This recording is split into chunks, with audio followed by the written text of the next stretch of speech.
rezeki itu bukan tentang apa yang kita miliki, tapi tentang apa yang kita nikmati. Tentang keberkahan yang terasa menyejukkan hati. Nah, itulah rezeki yang sejati.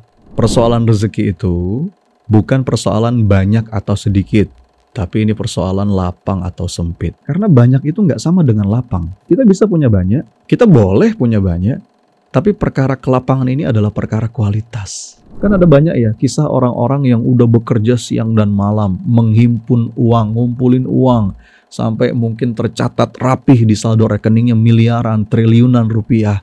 Tapi tiba-tiba umurnya habis, selesai, ya udah, gitu aja. Dia meninggal dunia bahkan tanpa sempat menikmati apa-apa yang sudah susah payah dia himpun. Rezeki atau harta yang betul-betul kita miliki sebetulnya ada 3.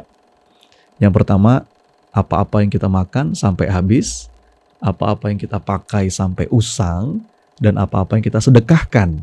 Artinya teman-teman, kalau menurut saya ya, berkah itu lebih dari sekedar sukses, lebih dari sekedar bahagia.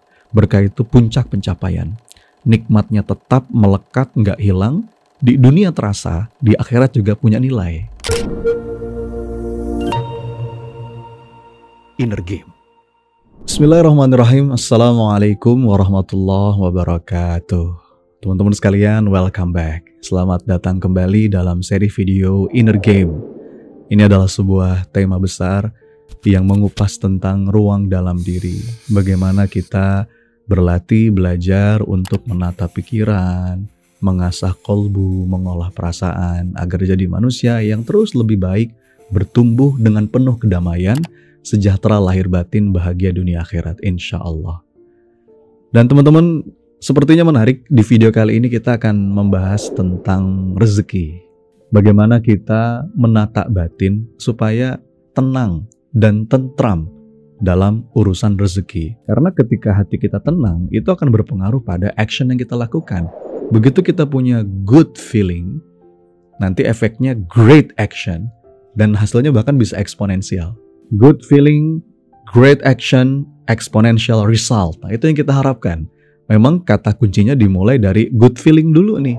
Bagaimana kita punya jiwa yang tentram, hati yang tenang. Khususnya dalam bahasan ini tentang rezeki. Kenapa sih kita perlu tentram dalam urusan rezeki, teman-teman? Ya karena kita yakin rezeki itu nggak akan bisa diambil orang. Allah yang Maha mencukupi. Dan persoalan rezeki itu kan bukan persoalan banyak atau sedikit, tapi persoalan lapang atau sempit. Saya ulangi ya teman-teman sekalian. Persoalan rezeki itu bukan persoalan banyak atau sedikit, tapi ini persoalan lapang atau sempit. Karena banyak itu nggak sama dengan lapang. Kita bisa punya banyak, kita boleh punya banyak, tapi perkara kelapangan ini adalah perkara kualitas. Perkara keberkahan nih. Banyak sedikit dan lapang sempit itu dua hal yang jauh berbeda. Mungkin sekilas seperti mirip, tapi ini bumi dan langit, teman-teman. Yang sedikit bisa melapangkan, tapi ada juga loh, banyak malah menyempitkan. Begitu pula sebaliknya. Artinya apa? Kalau kita ngomongin rezeki, ini bukan tentang jumlah angka. Jumlah angka tuh nggak pantas untuk jadi sebab kegelisahan kita. Angka ya cuma angka. Bukan banyak kok yang bikin kita lapang, bukan banyak juga yang bikin kita cukup. Kita nggak perlu khawatir, kita nggak perlu banyak dipusingkan dengan urusan sebatas angka, hitungan duniawi. Bagaimana kita bisa memenuhi hidup kita dengan ketenangan jiwa atau peace of mind. 1 juta, 100 juta, 10 miliar, 10 triliun, itu sebetulnya angka. Tapi itu bukan jaminan kecukupan dan kelapangan. Semua itu datangnya dari Allah Ar-Razzaq, Allah yang Maha memberi rezeki. Jadi begitu seorang yang beriman tuh punya mental seperti ini, teman-teman sekalian, kita nggak akan pernah berkecil hati karena yakin bahwa rezeki kita itu Allah yang menjamin. Contoh ya, misalkan ini persoalan mental, kawan-kawan. Ada seorang tukang beca atau apapun lah, pedagang kecil. Ketika dia punya keyakinan seperti ini, belief seperti ini, dia punya impian ke tanah suci misalkan, wah butuh dana puluhan juta. Mereka yang punya mental seperti ini, walaupun kecil penghasilannya, hanya sekian puluh ribu rupiah per hari mungkin, tapi dia nggak akan putus asa. Dia akan tetap berupaya dalam doa. Dia akan terus bergerak dan menjaga impiannya itu terus dalam jiwanya. Dia akan melakukan apapun yang bisa dilakukan dengan penuh ketenangan, karena dia yakin yang membuat dia sampai pada impian itu bukan persoalan angka, tapi persoalan keberkahan dalam usahanya. Allah itu kan bisa saja mewujudkan dari jalan yang bahkan gak kita duga sekalipun. Sekali lagi teman-teman, ini sikap mental. Jadi jangan cuma ngejar banyak, kejarlah berkah dalam prosesnya. Itu poin inti maksud saya. Jangan merasa aman dengan apa yang kita miliki, tapi juga jangan merasa kecil dengan apa-apa yang belum kita miliki. Allah itu, Rabb kita, punya banyak sekali jalan untuk mengantarkan rezeki atau menutup rezeki. Jadi banyak yang kita miliki itu bisa jadi sumber kemelut hidup kalau tidak disertai dengan keberkahan. Nah, ngejar berkah itu gimana maksudnya? Bagaimana kita berupaya menjaga Allah dalam perjalanannya, dalam prosesnya. Kita melibatkan Allah dalam setiap langkah. Kita membawa doa dalam setiap sujud, dalam setiap harap, dalam setiap kesedihan, dalam setiap masalah yang sedang kita hadapi. Kita sekuat tenaga memastikan halal dari hulu ke hilir. Caranya benar. Dan bahkan kalau bisa berdampak maslahat bagi sebanyak mungkin orang. Itu mungkin poin pertama dulu yang ingin saya sampaikan. Tentramkan hati kita untuk urusan banyak atau sedikit. Sibukkan saja diri kita untuk memastikan bahwa semua yang kita usahakan itu jadi amal soleh. Dan insya Allah dari sana awal mula hadirnya sentuhan berkah. Ada sebuah pesan yang indah banget teman-teman dari Imam Hasan Al-Basri. Ini mestinya menenteramkan kita. Kata beliau, aku tahu rezekiku tidak akan diambil orang lain. Karena itu hatiku pun tentram. Tapi aku juga tahu amalku nggak akan dikerjain sama orang lain. Karena itu aku pun sibuk beramal. Jadi ini alokasi fokus yang sangat indah. Tugas kita tuh pada amalnya, pada usahanya. Pastikan lakukan yang terbaik. Nggak perlu dengan kekhawatiran dan kecemasan yang berlebihan. Dan saya rasa kita semua sudah paham ya, rezeki itu kan tidak sebatas hitungan rupiah, dan rezeki itu juga bukan tentang sebatas tumpukan barang-barang mewah. Bahkan rezeki itu bukan tentang apa yang kita miliki, tapi juga apa yang kita nikmati. Rezeki itu teman-teman adalah persoalan rasa, nikmat yang kita rasa. Ada dua orang mungkin punya gaji yang sama, nilainya sama, angkanya sama, mungkin profitnya sama, nominalnya sama, tapi bisa jadi sangat berbeda tuh kenikmatan dan rasanya bagi satu penerima dengan penerima yang lain. Benar kan? Ini persoalan keberkahan nih. Rezeki itu jaminan. Rezeki itu ketetapan. Dan cara kita menjemputnya itu adalah ujian. Sikap kita pada ujian itulah yang akan menentukan seberapa nikmat yang kita rasa. Sikap kita itulah yang akan menentukan seberapa berkah di dalamnya. Teman-teman pernah gak sih dengar? Bahkan mungkin kita pernah punya pengalaman. Berapa banyak di antara kita yang gajinya mungkin ratusan juta setiap bulan. Tapi rezekinya nggak sebanyak itu. Maksudnya gimana rezekinya nggak sebanyak itu? Dia udah nggak bisa lagi minum yang manis-manis. Kenapa? Oh ada diabetes. Dia nggak bisa lagi menikmati hidangan yang gurih-gurih. Kenapa? Oh ada kolesterol. Dia nggak bisa menikmati garam. Kenapa? Ada hipertensi. Dan lain sejenisnya. Kelihatannya berlimpah. Tapi sebenarnya Allah itu sudah mulai membatasi rezekinya. Rasa nikmatnya itu udah berkurang. Jadi teman-teman, poin saya, rezeki itu adalah anugerah dan manfaat sejati. Mungkin kasur yang paling mahal, kasur yang empuk bisa kita beli. Tapi tidur yang nyenyak, nah itu rezeki. Makanan yang mahal mungkin bisa kita beli, tapi lezatnya ketika makan itulah rezeki. Rumah yang mewah mungkin bisa kita beli, tapi ketenangan, keindahan, sakinah di dalam rumah itu, nah itulah rezeki. Jadi rezeki sama sekali bukan tentang apa yang bisa kita beli, bukan juga apa yang mampu kita kuasai. Rezeki adalah nikmat yang dirasa. Kan ada banyak ya kisah orang-orang yang udah bekerja siang dan malam, menghimpun uang, ngumpulin uang, sampai mungkin tercatat rapih di saldo rekeningnya miliaran, triliunan rupiah. Tapi tiba-tiba umurnya habis, selesai, ya udah, gitu aja. Dia meninggal dunia, bahkan tanpa sempat menikmati apa-apa yang sudah susah payah dia himpun. Jadi rezeki itu bukan tentang apa yang kita miliki, tapi tentang apa yang kita nikmati. Maka benarlah sabda dari Nabi SAW dalam sebuah hadis riwayat Imam Muslim, bahwa rezeki atau harta yang betul-betul kita miliki sebetulnya ada 3. Yang pertama, apa-apa yang kita makan sampai habis, apa-apa yang kita pakai sampai usang, dan apa-apa yang kita sedekahkan. Nah itu menjadi milik kita seutuhnya. Selain ketiga itu, lenyap, ditinggalkan untuk orang lain. Yang pertama, apa-apa yang kita makan. Nah, itu rezeki kita. Rezeki berupa makanan yang masuk ke dalam tubuh, membentuk sel-sel tubuh kita, membangun tulang, mengganti organ tubuh yang rusak. Makanan yang memberikan kita energi untuk bergerak dan beribadah kepada Allah. Nah, itu rezeki. Jadi makanan itu baru dikatakan rezeki kita ketika sudah masuk ke dalam mulut kita nih. Makanan yang masuk ke dalam mulut kita itu bisa saja bukan rezeki kita. Nah, coba cek ya. Bapak Ibu, teman-teman, makanan yang sekarang ada di kulkas, makanan yang sekarang ada di meja makan. Coba saya tanya, itu rezeki kita bukan?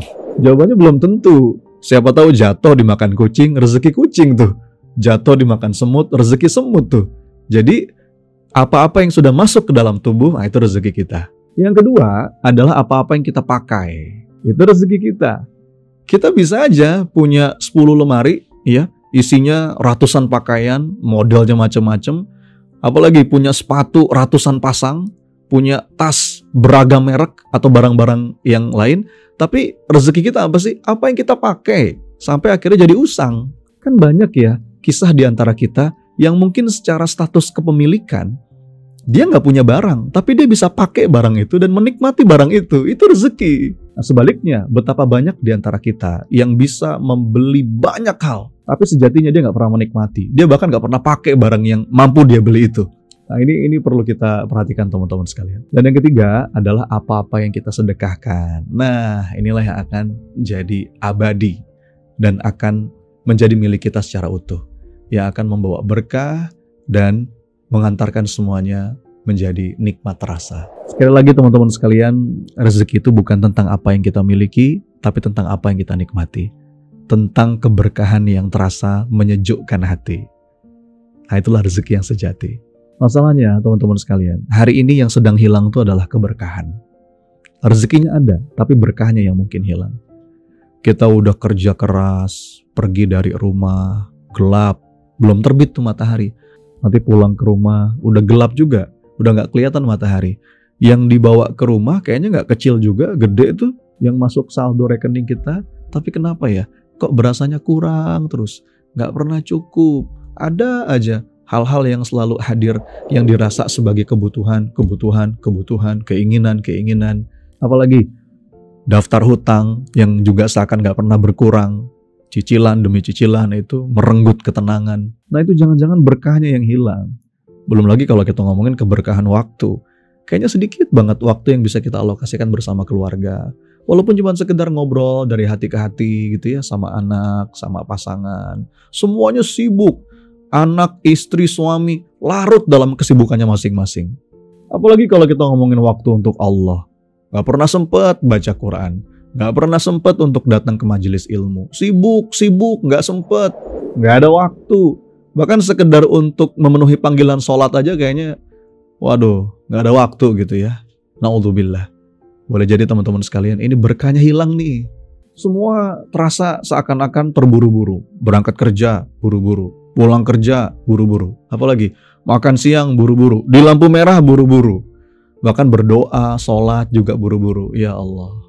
Kenapa ya kok rasanya sulit sekali untuk bisa menikmati setiap momen dalam hidup. Banyak bingungnya, banyak gelisahnya, banyak resahnya. Kita tuh dikejar-kejar rasa takut kekurangan. Hampir dalam semua aspek kehidupan teman-teman. Belum lagi tekanan hidup yang itu kerasa banget dari berbagai sisi. Menyesakkan dada, tekanan pekerjaan, belum lagi tekanan di dalam rumah. Keluarga itu kan harusnya jadi penyejuk hati, betul nggak? Keluarga itu mestinya menenteramkan hati kita, tapi kok malah jadi sumber masalah dan penghancur kebahagiaan. Ini ada masalah teman-teman sekalian. Bolehlah kita evaluasi. Jangan-jangan ada berkah yang hilang. Jadi berkah itu yang mungkin rasanya hilang saat ini. Satu hal yang amat penting tapi seakan-akan hilang dari negeri. Satu hal yang amat penting tapi seakan-akan hilang gitu ya. Bahkan kalau kita angkat sedikit ke atas, jangan-jangan hilang dari negeri kita. Negara yang mestinya makmur, sumber daya alam begitu melimpah, tapi kok gagal ya memakmurkan rakyatnya. Ini ada berkah yang hilang teman-teman. Berkah yang hilang dari keluarga. Anak-anak yang tidak tumbuh seperti harapan orang tuanya. Orang tua yang ribut terus. Ada berkah yang hilang dari perusahaan. Sehingga perusahaan gak pernah puas dengan karyawannya. Begitu pula sebaliknya, karyawan pun gak pernah puas dengan perusahaannya. Berkah itu mungkin yang hilang ya. Sampai-sampai mereka yang kelihatannya berkecukupan tapi kok nggak bahagia. Sekalipun di rumah yang gede itu. Ada lagi mungkin berkah ilmu yang hilang. Sampai akhirnya banyak orang-orang pintar, banyak orang-orang cerdas tapi kok nggak jadi solusi ya. Atau berkah yang hilang dari tatanan masyarakat. Kondisi masyarakat yang punya banyak anak-anak muda harusnya jadi masyarakat yang kuat, tapi malah jadi masyarakat yang lemah dalam banyak aspek. Na'udzubillah. Jadi teman-teman, berkah ini mesti menjadi perhatian yang serius dalam hidup kita. Karena satu hal inilah yang menjadi penentu. Apakah semua yang kita lakukan, apakah semua yang kita miliki itu menjadi sia-sia atau tidak pada akhirnya. Karena semua pencapaian hebat kita pada akhirnya hanyalah kenangan dan akan dilupakan kok. Kecuali mereka yang menjadikan akhirat sebagai tujuannya. Kalau itu yang jadi tujuan kita, apapun yang kita lakukan, insya Allah jadi amal kebaikan. Dan itulah yang akan kekal selama-lamanya. Jadi kalau kata seorang tokoh, masyarakat kita hari ini itu disebut dengan manic society. Jadi ini sebuah fenomena yang menimpa masyarakat modern hari ini. Apa itu manic society? Masyarakat yang terburu-buru, pengennya serba cepat, nggak menikmati proses, ya, impulsif, obsesif. Dan memang Allah juga udah bilang sih dalam Quran bahwa manusia itu bersifat tergesa-gesa. Dan kalau kita kaitkan dengan bahasan kita, ini boleh jadi ada berkah yang hilang. Keberkahan waktu yang hilang, keberkahan rezeki yang hilang. Kalau kita buka KBBI teman-teman, Kamus Besar Bahasa Indonesia, berkah itu kan artinya karunia Tuhan yang mendatangkan kebaikan bagi kehidupan manusia. Jadi sebetulnya nggak peduli sebanyak atau setinggi apapun, kalau itu nggak ngasih manfaat bagi kehidupan manusia, itu berarti nggak masuk dalam kategori berkah tuh. Nah kalau kita masuk lagi makna yang lebih dalam, berkah itu kata para ulama nikmat yang terus bertumbuh, berkembang, bertambah, meluas, dan mendatangkan kebaikan yang tidak terputus. Jadi kebaikan yang langgeng tetap melekat, itu nggak hilang. Nah ini kata Imam Nawawi dalam syarah Sahih Muslim. Artinya usia yang berkah itu bukan tentang muda atau tua, tapi seberapa besar kebaikan yang bisa dihadirkan dalam rentang masa hidupnya. Kan ada banyak ya para ulama yang umurnya sebetulnya nggak tua, bahkan mereka meninggal di usia muda, tapi karyanya itu lebih panjang usianya dibandingkan umur ulamanya. Ada yang meninggal 40-50 tahun, tapi karyanya itu ratusan bahkan ribuan tahun. Berkah apa lagi? Misalnya uang. Nah, berarti uang yang berkah itu bukan tentang jumlah, tapi seberapa luas manfaat yang terus bertumbuh dengan keberadaan uang yang kita punya. Hidup yang berkah itu juga bukan tentang seberapa banyak kontribusi yang bisa kita berikan saja, bukan. Tapi seberapa mampu kontribusi itu nganterin kita ke surganya Allah. Karena kalau kita udah merasa banyak kontribusi, banyak ngasih manfaat, kalau niatnya salah bukan karena Allah, nggak berkah lah itu. Walaupun di dunia mungkin dirasakan manfaatnya, tapi di akhirat bisa nggak bernilai itu. Artinya teman-teman, kalau menurut saya ya, berkah itu lebih dari sekedar sukses, lebih dari sekedar bahagia. Berkah itu puncak pencapaian. Nikmatnya tetap melekat, nggak hilang. Di dunia terasa, di akhirat juga punya nilai. Karena tidaklah disebut berkah ketika nikmat dan kebaikan itu bersifat sementara. Sekalipun mungkin semua orang mengatakan, wah kamu hebat, tapi tidak sempurna disebut sebagai sebuah keberkahan ketika nggak bersisa nilai untuk akhirat kelak. So, balik lagi teman-teman sekalian, jangan cuma ngejar banyak, tapi kejar juga berkah di dalamnya. Dengan cara apa?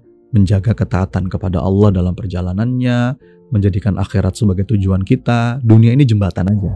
Dan kata seorang ulama yang lain, indikator yang paling jelas, berkah itu apa sih? Pokoknya sesuatu yang menambah ketaatan kita kepada Allah. Nah itu ukuran yang telak tuh.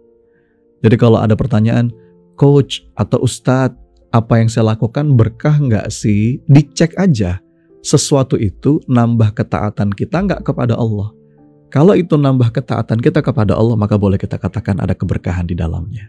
Maka bergeraklah, berusahalah, berupayalah dengan hati yang damai. Teman-teman sekalian, berapa banyak di antara kita yang begitu khawatir ketika menjemput rezeki, takut nggak kebagian, takut nggak dapat, bahkan tidak sedikit di antara kita yang rela menggadaikan dirinya, menghinakan dirinya. Teman-teman sekalian, ikhtiar itu adalah prasyarat mulia untuk mendapatkan nafkah dan menjemput rezeki. Para nabi pun tetap melakukannya. Hanya saja kita mesti menekankan bahwa yang penting itu prosesnya, supaya berkah itu hadir. Bagaimana kita menjaga ketaatan kita kepada Allah, gak coba-coba yang haram. Karena berkah itu urusan langit nih, bukan cuma urusan bumi. Saat kita memahami hal ini, yang hadir itu apa? Upaya ikhtiar fisik dengan menggunakan akal, tapi kita sempurnakan dengan tawakal. Nah teman-teman sekalian, mudah-mudahan apa yang saya bagikan ada sedikit inspirasi dan tercerahkan dengan izin Allah. Kita akan coba kupas beberapa pendalaman terkait dengan rezeki ini di video-video selanjutnya ya. Tetap di Inner Game.